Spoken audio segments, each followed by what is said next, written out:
Okay we gonna start our video on English compulsory जो कि first year का new pattern के according है, एसएलओस के अकॉर्डिंग है। जो आपका फेडरल बोर्ड ने एसएलओ के अकॉर्डिंग जो नया पैटर्न आया है इंग्लिश उर्दू देन आपके पास फिजिक्स मैथ सबका। तो अभी हम पेपर देखेंगे इंग्लिश का, जिसमें आपका जो ऑब्जेक्टिव है वो 20 मार्क्स का है। 20 मार्क्स का ऑब्जेक्टिव है, 25 मिनट्स अलॉट होते हैं।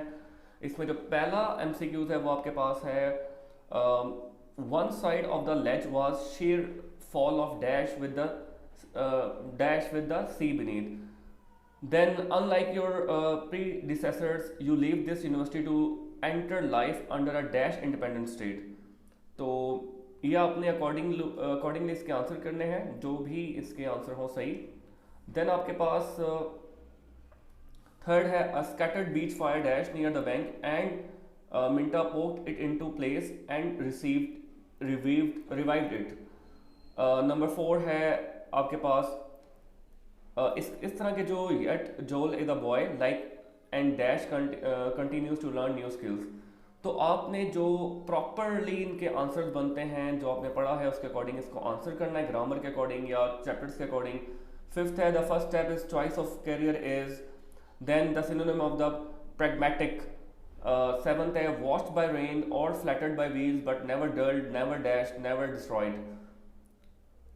नेक्स्ट है आपके पास, choose the adjectives used by the author to describe the white lamp. Options आपके पास गिवन है, where the thickest lies the forest growth we find the dash of both.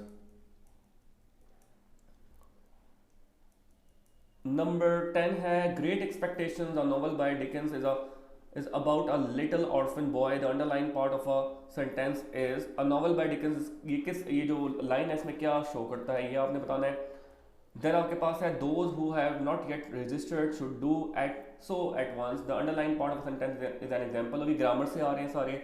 12 whether the following sentence is correctly structured.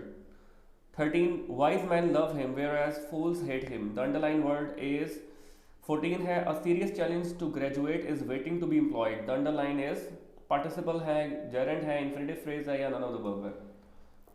If I had money, comma, I dash it yesterday.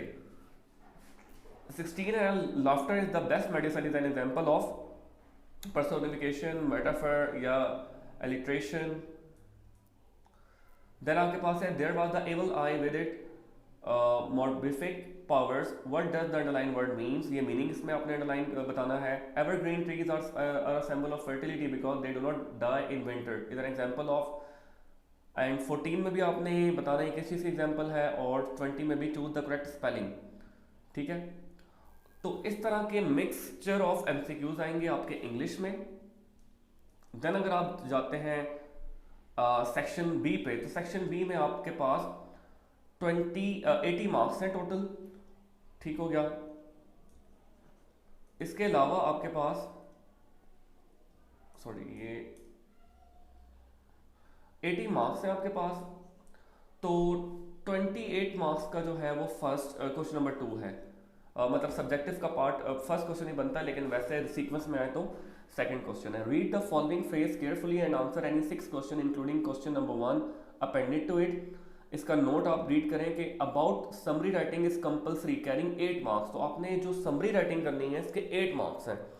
While rest of the questions carry 4 marks each. ठीक हो गया। तो आपके पास एक पूरा paragraph दिया हुआ है, कॉम्प्रीहेंशन टाइप दिया हुआ है, जो कि अच्छा खासा लेंथी है। इसमें क्वेश्चन नंबर 1 चेक करें तो आपके पास है कि write down the summary of the given passage and suggest a suitable title. तो समरी लिखेंगे तो वो आपको 7 मार्क्स की है। समरी 1/3 रिड्यूस करेंगे इस पैराग्राफ को, या मेन आइडिया एक्सप्लेन करेंगे और एक टाइटल देंगे तो वो 8 मार्क्स वहाँ से आपको मिल जाएंगे। इसकी प्रैक्टिस की ज़रूरत है। ये कहीं पे मतलब कोई चैप्टर्स वार नहीं मिलेगा, आपको प्रैक्टिस करनी है इसकी। बाकी क्वेश्चन भी हैं इस पैसेज से रिलेटेड। बाकी तमाम क्वेश्चन 4 मार्क्स के हैं। तो अगर आप टोटल मार्क्स सिनेरियो देखें इसका, तो वो है 8 मार्क्स तो समरी और टाइटल के आगे, बाकी 4 मार्क्स का ईच क्वेश्चन है। बाकी आपने 5 क्वेश्चन अटेम्प्ट करने हैं, 5, तो वो 20 मार्क्स वो होंगे, तो 20 + 8 28 हो जाएगा। अब 5 क्वेश्चन ये बाकियों में से अटेम्प्ट करने हैं, ये अगर आप देखें तो ये अब ये 7 क्वेश्चन बनते हैं फर्स्ट क्वेश्चन को छोड़ के, क्योंकि फर्स्ट तो कंपलसरी है। इनमें से आपने एनी 5 अटेम्प्ट करने हैं।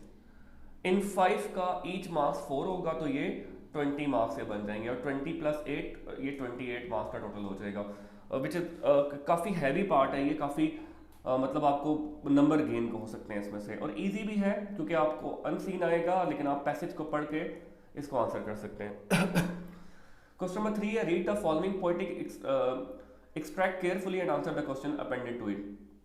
तो ये 2 मार्क्स का है, ये पूरा पैसेज दिया हुआ है। अब इससे रिलेटेड क्वेश्चन दिए हुए हैं 3, 2 मार्क्स का ईच है, तो 6 मार्क्स आप इसमें गेन कर सकते हैं।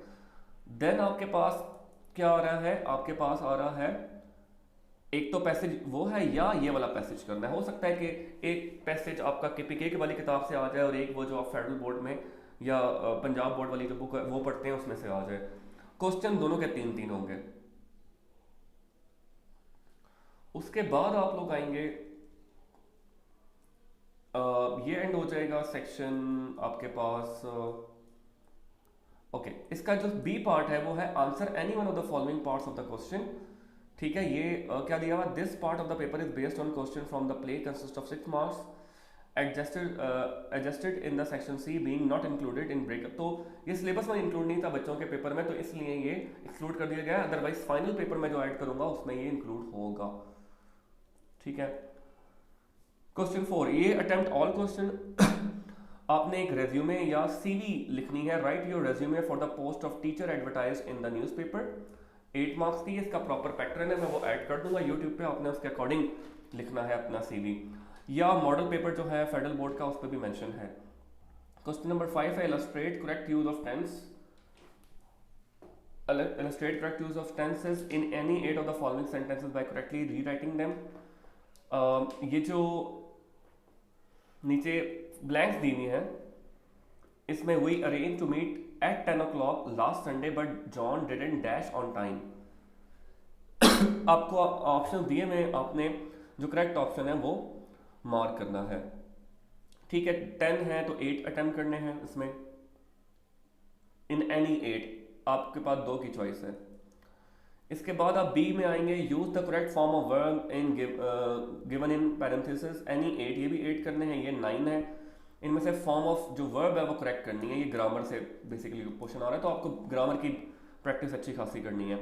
देन आपके पास 6 मार्क्स की पंचुएशन आ रही है, जिसमें आपने पंचुएशन मार्क्स, कॉमा, सेमीकोलन, ये सब चीज़ें यूज़ करनी है और इसको पंचुएट करना है। प्रैक्टिस चाहिए होगी आपको, कोई स्पेसिफिक बुक नहीं है, कोई भी ग्रामर की बुक लें और प्रैक्टिस शुरू कर दें।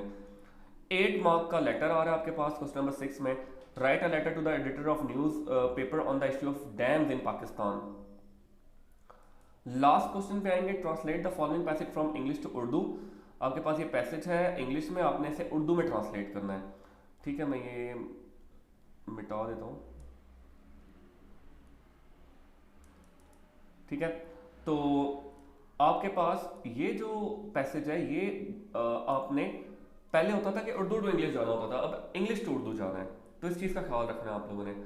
देन आपके पास जो है, या आपके पास चॉइस है कि आप 8 नंबर का डायलॉग लिखें between friends about job opportunities in Pakistan. Dialogue must have at least 8 set of conversation relevant to the topic other than the opening of the closing and closing. तो 8 सेट का मतलब है कि ये आपका अराउंड 2 पेजेस या 2.5 पेजेस आना चाहिए, क्योंकि कन्वर्सेशन के मुताबिक 8 सेट होने चाहिए।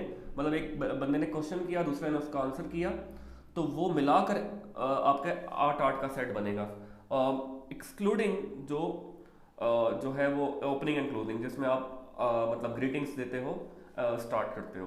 तो ये आपकी चॉइस है कि आप इस पे जाते हैं या इस पे जाते हैं दोनों 8 मार्क्स है। तो ये अब पेपर पैटर्न है आपका इंग्लिश का फर्स्ट ईयर का, जिसका गेस्ट पेपर मैंने अपलोड कर दिया है। एक दफ़ा तैयारी करने के बाद इसको ज़रूर अटेम्प्ट करिएगा आप लोग।